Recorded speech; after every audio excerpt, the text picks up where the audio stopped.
प्रिय विद्यार्थियों, नमस्कार। आज हम पाश्चात्य काव्य शास्त्र के अंतर्गत लोनजाइनस के उदात्त तत्व के बारे में चर्चा करेंगे और उसकी विवेचना करेंगे। इस विवेचना के उपरांत आप पाश्चात्य काव्य शास्त्र में लोनजाइनस के योगदान और उसके महत्व को समझ सकेंगे। साथ ही साथ उदात्त के सौंदर्य शास्त्रीय रूप से भी अवगत हो सकेंगे। अभिव्यक्ति की जो विधाएं होती हैं, या यूँ कहें कि अभिव्यक्ति के विभिन्न माध्यमों के बीच जो पारस्परिक संबंध हैं, आप उन संबंधों को इस विवेचना के उपरांत समझ सकेंगे। सामाजिक जीवन में और मानवीय व्यक्तित्व में कला रचना की जो उपयोगिता है, जो अनिवार्यता है, उसकी भूमिका को भी आप वैज्ञानिक दृष्टिकोण से परख सकेंगे। इसके अतिरिक्त साहित्य में निहित प्रेरणा, साहित्य में निहित शिक्षा, साहित्य में निहित कला और उसमें निहित प्राकृतिक साहचर्य से संबंधित विषय वस्तुओं को आप तुलनात्मक दृष्टि से समझकर उनके प्रति अपनी धारणा का विकास कर सकेंगे। विद्यार्थियों, जैसा कि आप जानते हैं, यूनान संस्कृति और चिंतन के क्षेत्र में एक प्राचीन और महत्वपूर्ण स्थान रखता है। होमर, सुकरात, प्लेटो, अरस्तु जैसे महान साहित्यकार और दार्शनिक यूनान देश की ही देन। लोनजाइनस भी यूनानी मूल के लेखक थे जो कतिपय राजनीतिक कारणों से रोम जाकर बस गए। जहाँ तक इनके समयकाल का प्रश्न है, विभिन्न विद्वानों के बीच इसे लेकर मतैक्य नहीं है, और उसका सबसे बड़ा कारण मैं ये मानता हूँ कि इनकी एकमात्र रचना, जिसका शीर्षक है पेरिप्सूस, जिसका 1/3 भाग लुप्त है, इसकी खोज 1554 ईस्वी में रॉबर्ट लो द्वारा की गई थी, जिसके अध्ययन के बाद यह अनुमान लगाया गया कि लोनजाइनस का समयकाल पहली से तीसरी शताब्दी के मध्य हो सकता है। तो जिस रचना की खोज 1200 साल बाद हुई हो, तो उस रचना का समय, उस रचनाकार के समयकाल के प्रश्न को लेकर विद्वानों में मतभेद होना स्वाभाविक है। और उस रचना में एक तथ्य और दिए गए कि तत्कालीन समय में 2 लोनजाइनस थे। एक का नाम कैसियस लोनजाइनस, दूसरे का नाम डियोनिसिदस लोनजाइनस।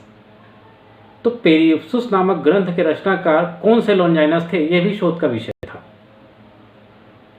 1899 ईस्वी में प्रोफेसर रिज रॉबर्ट्स ने अपने अनुसंधान में यह बताया कि पेरिप्सूस नामक ग्रंथ के जो रचयिता थे, उनका नाम डियोनिसिदस लोनजाइनस था। लोनजाइनस के बारे में एक और तथ्य प्रकाश में आता है, वह यह कि ये 3वीं शताब्दी में पाल्मीरा की महारानी जेनोबिया के विश्वसनीय मंत्री थे तथा राजनीतिक कारणों से लोनजाइनस को महारानी के लिए अपने प्राण तक त्यागने पड़े थे। जहाँ तक इनके ग्रंथ पेरिप्सूस की बात है, इसका पहला संस्करण लैंगवेन नामक विद्वान ने 1636 ईस्वी में प्रकाशित कराया, और उसके बाद जॉन हॉल नामक विद्वान ने 1662 में हाइट ऑफ एलोक्वेंस नामक शीर्षक से इसका प्रथम अंग्रेजी अनुवाद प्रकाशित कराया। उसके बाद जॉन पेल्टेंसी ने 1680 में लॉफ्टीनेस और एलिगेंसी ऑफ स्पीच शीर्षक से अंग्रेजी का दूसरा अनुवाद प्रकाशित कराया। 1674 में बोइलो नामक विद्वान ने पेरिप्सूस ग्रंथ का फ्रांसीसी अनुवाद प्रकाशित कराया। जहाँ तक भारत की बात है, डॉक्टर नगेंद्र और डॉक्टर निमिचंद्र जैन ने काव्य में उदात्त तत्व शीर्षक से पेरिप्सूस का अनुवाद किया। उसके बाद 1927 में हैमिल्टन फाइफ नामक विद्वान के अंग्रेजी अनुवाद से प्रभावित होकर डॉक्टर निर्मला जैन और भारत भूषण अग्रवाल ने उदात्त के विषय नामक शीर्षक से इसका हिंदी अनुवाद किया। उदात्त तत्व को लेकर पाश्चात्य और भारतीय साहित्यकारों ने अपनी अलग अलग व्याख्याएं प्रस्तुत की हैं। हम यहाँ उदात्त शब्द का अर्थ जान लेते हैं। उदात्त शब्द औदात्य से ही बना है। औदात्य उदात्त का भावात्मक रूप है, जिसका अर्थ होता है श्रेष्ठ, महान, उदार, प्रसिद्ध आदि। उदात्त शब्द के लिए अंग्रेजी में जो शब्द मिलता है वह है सबलाइन, जिसका अर्थ होता है ऊंचा उठा हुआ, उन्नत या श्रेष्ठ। तो अंग्रेजी और संस्कृत दोनों दृष्टि से उदात्त शब्द का अर्थ हुआ श्रेष्ठ, महान या प्रसिद्ध या ऊंचा उठा हुआ। अतः उदात्त शब्द का अर्थ है महान होना, श्रेष्ठ होना, ऐसी महानता, ऐसी श्रेष्ठता जिसका कोई विकल्प नहीं है। उदात्त होने का अर्थ है अद्वितीय होना, जिसके समक्ष और दूसरी विषय वस्तु तुच्छ हो जाती है। अधिकांश विद्वानों ने, चाहे वो पाश्चात्य जगत के हों चाहे भारतीय विद्वान हों, उदात्त का अर्थ महानता से, उच्चता से, प्रसिद्धि से, श्रेष्ठता से लिया है। भाव, विचारों, पात्रों, कथानक आदि की उच्चता को, आदि की महानता को उदात्त भाव की संज्ञा दी है। उदात्त को अलग अलग विद्वानों ने अपने अपने दृष्टिकोण से परिभाषित करने का प्रयास किया है। लोंजाइनस ने उदात्त को परिभाषित करते हुए लिखा कि औदात्य महान आत्मा की प्रतिध्वनि है। एक और स्थान पर उन्होंने लिखा कि औदात्य अभिव्यक्ति की उत्कृष्टता और विशिष्टता का नाम है।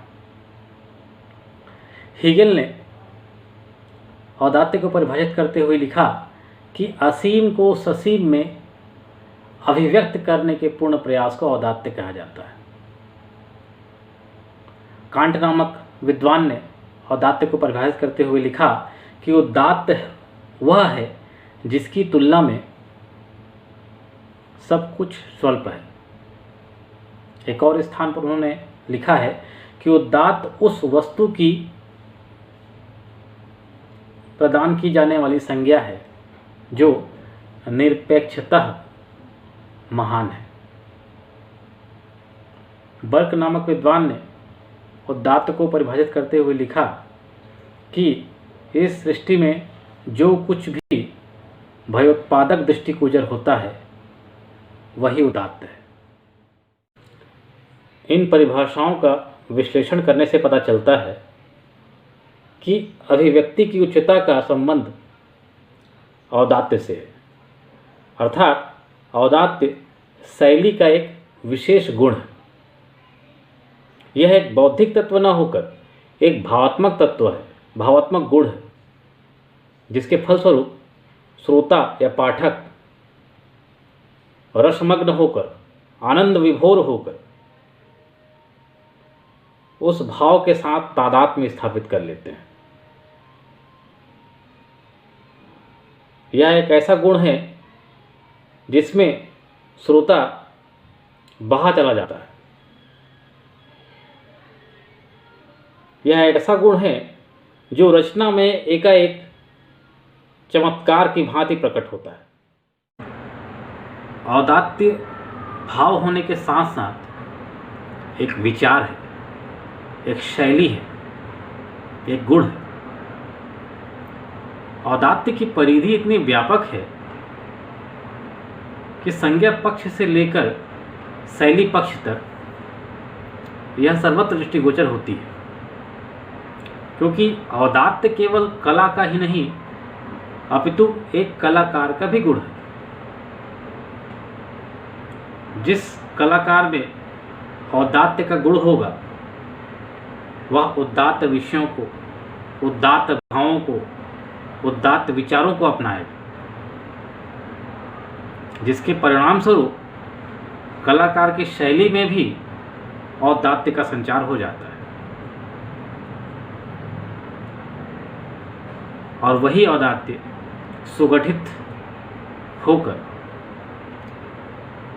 श्रोता या पाठक को आनंद प्रदान करता है।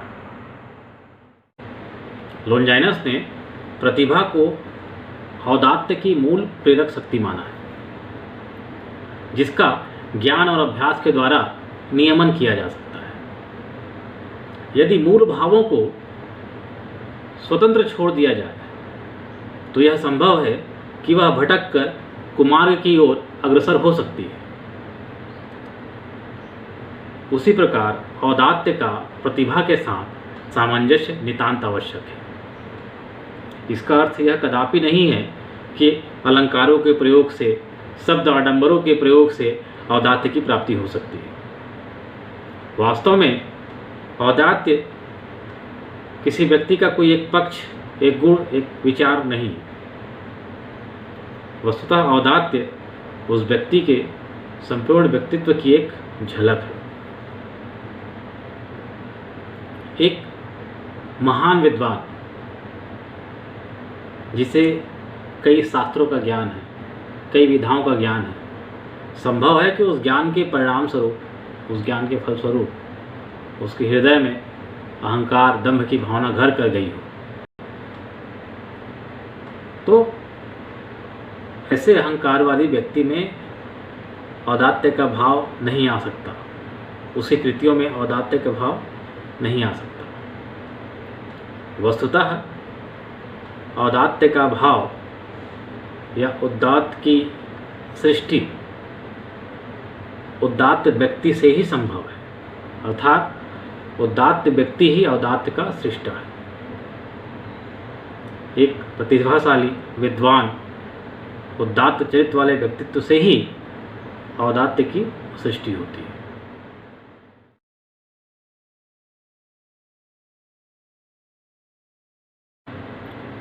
भाव के उदात्त रूप के चित्रण को काव्यगत औदात्य स्रोतों के अंतर्गत दूसरा स्थान दिया गया है। लोनजाइनस के पूर्व कवियों और लेखकों ने औदात्य और भावों का पृथक रूप स्वीकार नहीं किया था, और कुछ ने भावावेग को औदात्य की प्राप्ति में बाधक माना था। लोनजाइनस ने इस मत का जोरदार खंडन किया और कहा कि भावावेग औदात्य की प्राप्ति में सहायक सिद्ध होते हैं। लोनजाइनस ने भावावेग की जो विभिन्न विधियां हैं या साधन हैं, उनमें सर्वाधिक महत्व परिस्थितियों को दिया है, भारतीय शब्दावली में जिसे आलंबन और उद्दीपन के नाम से जानते हैं। उन परिस्थितियों का सम्यक चित्रण, सम्यक उपयोग भावावेग को जन्म देने में सहायक सिद्ध होती है। ये भावों के चित्रण में विस्तार के साथ साथ बिंब विधान में भी सहायता देते हैं। पानी गिरना, पत्तों का फड़फड़ाना, हवाओं का चलना और उसके परिणाम स्वरूप मानव हृदय में उठने वाली विभिन्न कल्पनाएं भावावेग को जन्म देती है। काव्यगत औदात्य के स्रोतों के अंतर्गत अलंकार नियोजन को लोनजाइनस ने तीसरा स्रोत माना है। लोनजाइनस के मतानुसार काव्य में अलंकार के सम्यक और समुचित प्रयोग से औदात्य की प्राप्ति में सहायता मिलती है। इस प्रसंग में लोनजाइनस ने कुछ अलंकारों का वर्णन भी किया है, जैसे प्रत्यक्षीकरण अलंकार, विपर्यय अलंकार, शपथोक्ति अलंकार, पुनरावृत्ति अलंकार, रूपक अलंकार, उपमा अलंकार आदि आदि। लोनजाइनस के मतानुसार काव्य में अलंकारों का प्रयोग कुछ इस तरह से होना चाहिए कि पाठक और श्रोता को इसका पता ही ना चले। दूसरे शब्दों में अलंकार को भावावेग की प्रेरणा से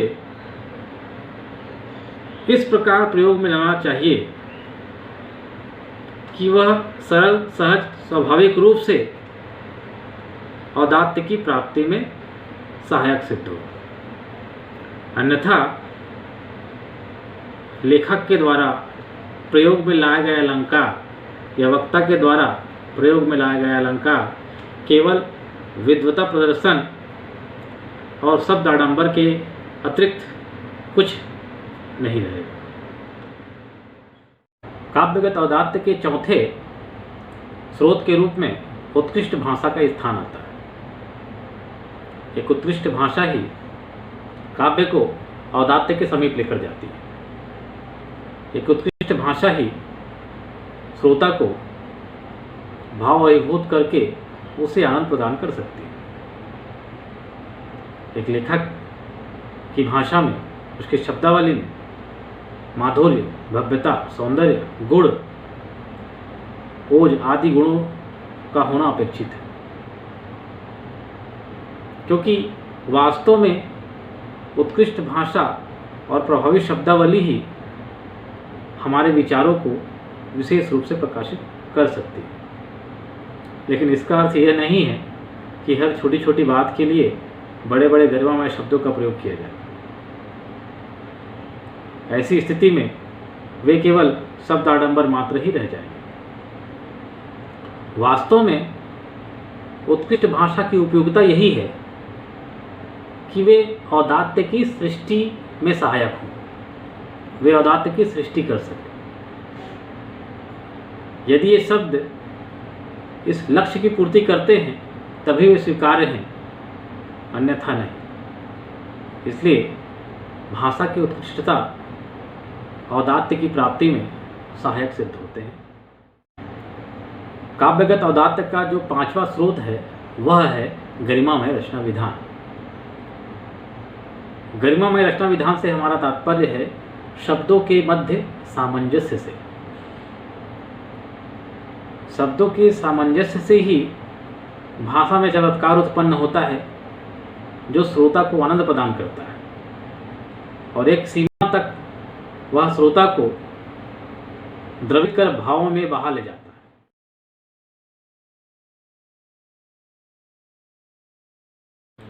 उत्कृष्ट शब्द सामंजस्य ही हमारे मनोभावों को द्वलित करती है और जो हमें औदात्य के आनंद की अनुभूति प्रदान करती है। इसीलिए विभिन्न छंदों का आविष्कार हुआ है ताकि शब्द सामंजस्य में उत्कृष्टता के मानदंड स्थापित हो सके। इस प्रकार हम देखते हैं कि किसी भी रचना में औदात्य की सृष्टि तभी संभव है जब उस रचना में उदात्त भाव, उदात्त विचार, समुचित अलंकार नियोजन, उत्कृष्ट भाषा शैली, उत्कृष्ट शब्दावली और रचनागत सामंजस्य जैसे गुणों का उचित समन्वय हो। फिर भी ये साधन मात्र ही हैं। वास्तव में इनका साध्य तो केवल औदात्य ही है और इनकी परिधि और इनकी महत्ता वहीं तक है जहां तक ये साध्य की प्राप्ति में सहायक सिद्ध होते हैं। इस प्रकार हम देखते हैं कि लोनजाइनस ने काव्यगत औदात्य के जो मूल स्रोत हैं उनकी चर्चा करने के साथ साथ काव्य के औदात्य में बाधक होने वाले तत्वों की भी चर्चा की है, जिसे हम दोष भी कह सकते हैं। इन दोषों में प्रमुख रूप से भाषा का अव्यवस्थित होना, भाषा का प्रवाहहीन होना, आडंबर युक्त शैली, कटुकर्ण शब्दों का प्रयोग, विचारों में कलुषता, संक्षिप्तता, अस्पष्टता और विषय के अनुरूप शब्दावली का अभाव होना है। रचना में इन बाधक तत्वों के होने से रचना का प्रभाव नष्ट हो जाता है। इस प्रकार हम देखते हैं लोनजाइनस से पूर्व प्लेटो ने जिस काव्य को उत्तेजक माना था, अरस्तु ने जिस काव्य को विरेचक माना था, लोनजाइनस ने उसी काव्य को उदात्त माना है। उन्होंने काव्य वस्तु तथा काव्य गरिमा का संबंध रचयिता के व्यक्तित्व के साथ जोड़कर उसके महत्व को स्थापित करने का प्रयास किया, महत्वपूर्ण प्रयास किया।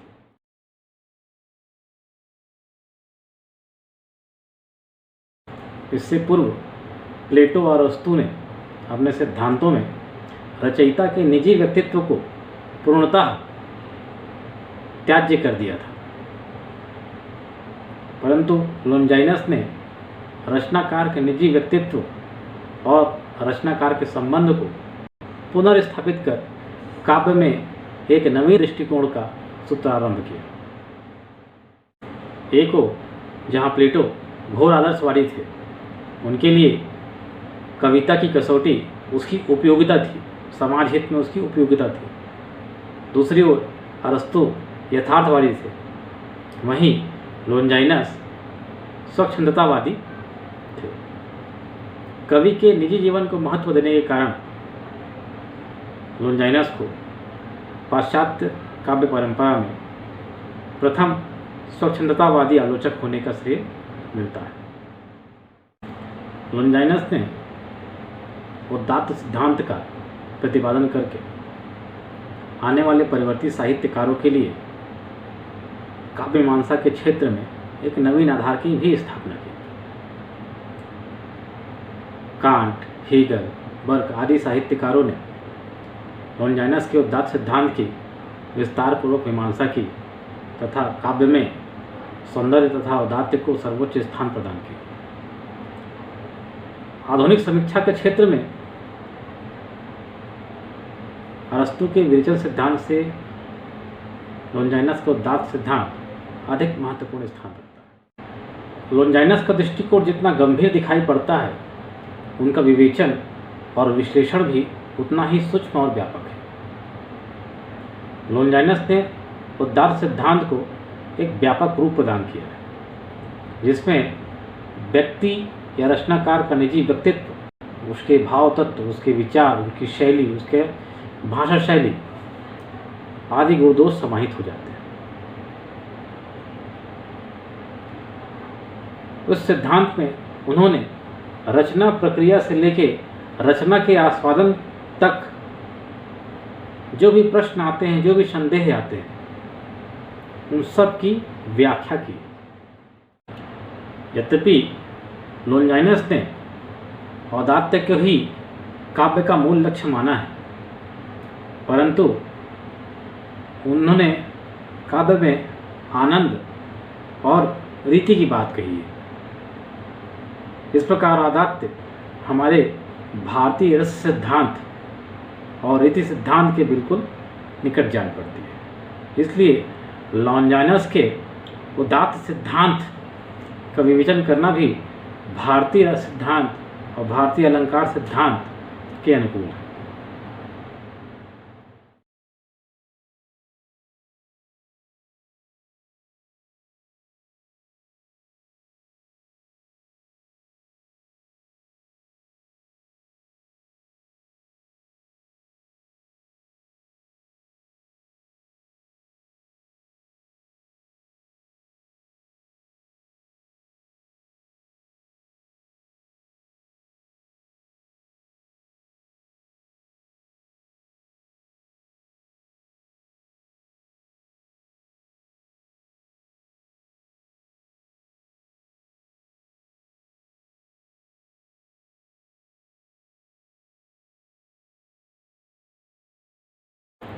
आशा है आपको लोनजाइनस के उदात्त सिद्धांत की अवधारणा स्पष्ट हो गई होगी। इनके मूलभूत तत्वों को आप समझ गए। मैंने सरल शब्दों में इसे व्याख्यायित करने की कोशिश की है। फिर भी यदि आपके मन में कोई संदेह हो, कोई प्रश्न हो, तो आप मुझे मेरे ईमेल आईडी पर मैसेज कर सकते हैं। इसके अतिरिक्त बीच बीच में हमने कुछ महत्वपूर्ण वस्तुनिष्ठ प्रश्नों को चित्रों के माध्यम से प्रस्तुत करने का प्रयास किया है। इन प्रश्नों पर आपकी प्रतिक्रिया का मुझे इंतज़ार रहेगा। धन्यवाद।